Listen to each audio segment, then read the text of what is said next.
Thanks very much. I'm just really going to kind of highlight a few kind of almost questions, really, because to introduce the discussion.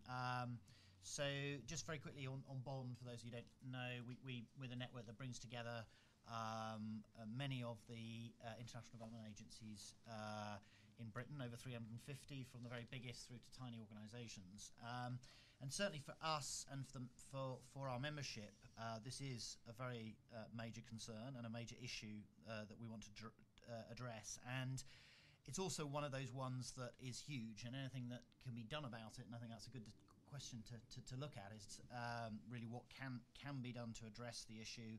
I think a collective approach to that make a lot of sense, because any one of us trying to do something on their own to shift as anybody knows, in public opinion, shift public opinion on anything is a pretty huge task, and indeed is, I think, is an issue we need to think about in itself. So I just sort of offer kind of two or three kind of thoughts on this. The kind of question is, what do we do about this? The first thing is a little bit of a perspective. I think that we can slightly beat ourselves up. We are talking about an issue which is essentially not here. It's by definition in another place. It has been kind of discussed in a kind of generally in terms of a narrative of altruism, which is kind of, I know, one of the things we want to discuss. But you know, that is tough. It is tough to get people to buy into something that they don't have direct experience of, and is basically kind of in very simple terms about caring about people on the other side of the world. So in some ways, I think we just need to take a moment to say, let's get this in perspective, in the sense that that is a very difficult thing. And I think, you know, there is a lot of credit and a lot to learn from the experience of many decades of a kind of us, by which I mean NGOs and lots of other players, making the case and building that well. Even the levels of agreement you see there are quite impressive in some ways, which is not to say we should be complacent, but I do think sometimes we beat ourselves up. And the second point is just a very simple point, is about perspective, in the sense of looking at this in a comparative sense. And I think it's a real danger in any sector, and I think in development as much as anywhere else. We just look at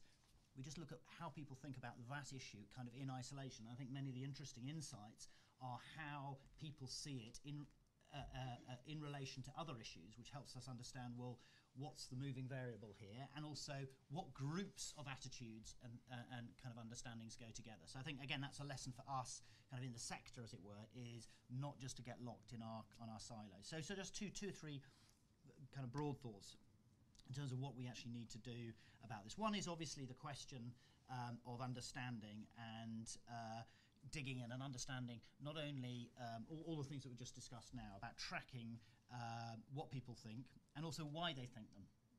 I mean, I think it's absolutely right that we do need to dig under and understand what the drivers are and what the collective kind of things that have led people to buy into a narrative around and support a narrative around aid and development, and what is leading them to reject that.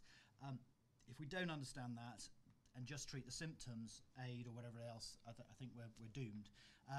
That said, I think numbers are also important, and I think, you know, obviously it's partly about money and capacity to do this. I think obviously some of the bigger organisations do this, but I think they would even say, even the biggest organisations, to do this on a really systematic basis continually is quite difficult. So that's the first thing we need to look at. How can we practically do this in a systematic way that looks at numbers but also digs underneath? Secondly,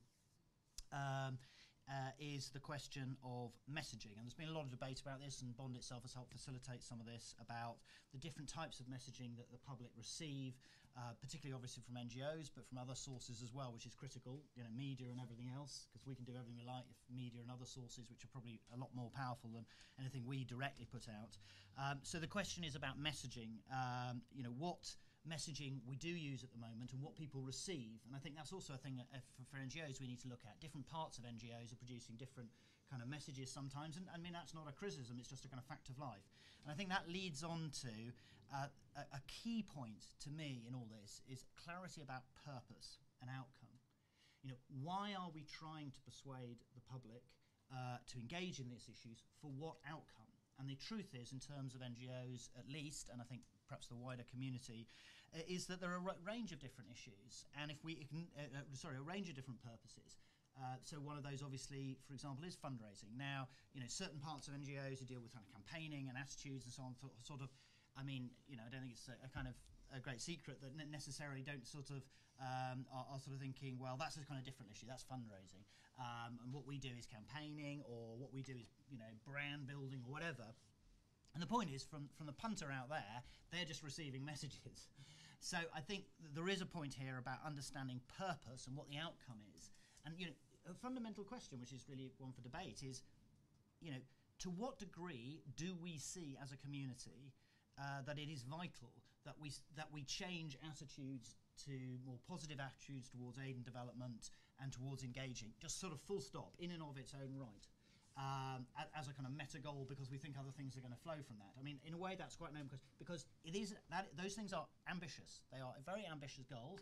Not to say it shouldn't be a goal, but I think we ought to be clear about that, as compared to we want to get people to support a particular political proposition or campaign proposition, or to give money or whatever. And I think thinking through that thing collectively, and how those all add up on purpose, I think is a really important one. What the outcome is, and where we can realistically and strategically invest resources to achieve those objectives ourselves. And I think secondly, the other issue is partnership. There are many other people or other institutions or kind of channels which may more effectively reach the public, and that has been, it's built in.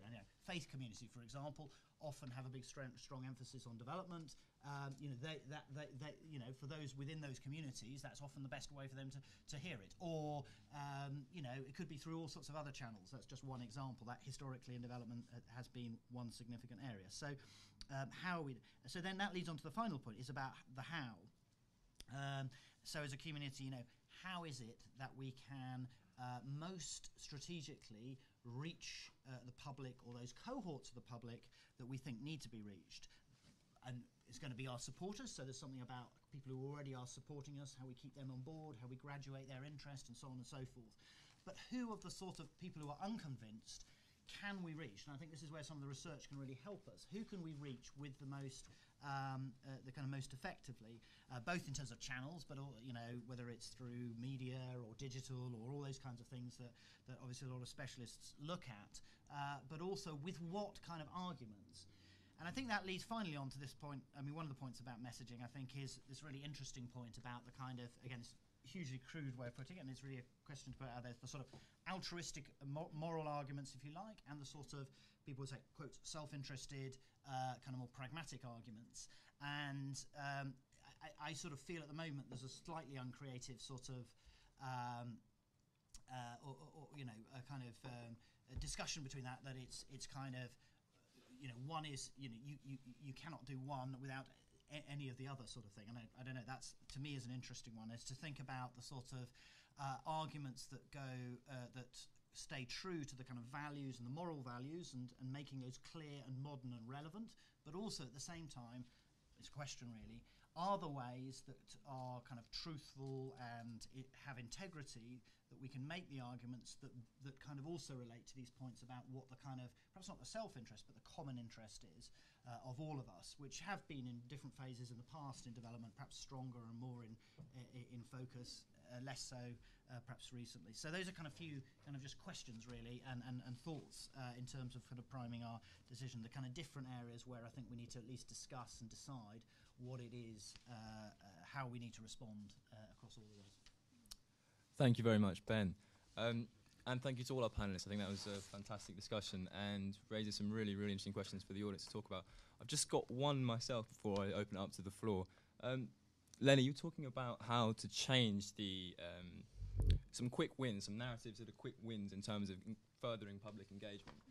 I've got one example that really struck me and everyone in the office where I was working, which is Engineers Without Borders ran a campaign which had a picture of an African child, and it said, sponsor an African child, and sponsor was, and child was crossed out and spreadsheet written, so it was sponsor an African spreadsheet, with the idea that you're changing the narrative very quickly by keeping some element of that old kind of, people are fairly suspicious of it as emotional manipulation. And anyway, I just wanted to ask what kind of narratives you think could progress us further in that direction. Do you need to keep shock tactics in there, or can you do it without the emotional pull? I mean, I think, we're not communications experts, so I think we were just trying to reflect and understand how people are responding to the kinds of messages that they're getting. But I think that's kind of an open question, and one where I think it'd be great to have views of others in the audience. But I think it seemed to us that in terms of the quick wins, there are just some basic things I think some organisations are already doing to review the kinds of images that they use, to move away from imagery which presents a very, very passive picture, of a victim, and actually tries to show more agency, more engagement with the context that people are in. So I think there's quite a lot that is underway and that can be done. I think the Bonn Charter, which maybe Ben can talk about, is another attempt where NGOs have now signed up to particular standards and peer review in this area. I think that's really positive. I think on messaging, yes, I think shock tactics, all these things can be great for engaging people. There's nothing to say that we couldn't experiment with a whole range of different ways of doing it. Different ways of, if you like, sort of telling the development story in a way which gives people a better sense of some of the complexity and the trade-offs and the things which I think instinctively they're aware of from, reading the papers, from talking to friends, from perhaps themselves being second, third generation from other countries. People are aware that it's a bit more complex than, give money, save child's life, or send child to school. And I think we can just be doing a lot more to show that, albeit in quite accessible ways and in ways which still engage people. Yeah, thanks. Would anyone else like to add anything to that from Joe or Spencer? Or I was just going to say that that our analysis, in terms of easy wins, that's a really difficult thing for me to answer. I too am far from a communications expert, but the data that we've run and the data analysis that we did, looking if you like beyond simply the top line results, as I said, showed that it was this combination of things, costs and benefits, this rational choice plus the element of morality. Now, I don't know, as I say, I don't know how you squeeze that all into a message or a picture or something like that. That's the question that needs to be answered. But if you like, I would say that the cost, benefits and morality is the thing to aim for. That's the thing that your communication strategy should aim for. And particularly within that, the element of cost. My strong suggestion would be to not try and hide from the fact that there are costs involved, that inevitably things go wrong, that corruption happens. We know from a lot of our work that corruption is seen as a major barrier. You don't help address that problem by pretending it isn't there or hiding it under the carpet. And so it's recognition that yes, there are costs, but the benefits outweigh those. That I think is a very important message.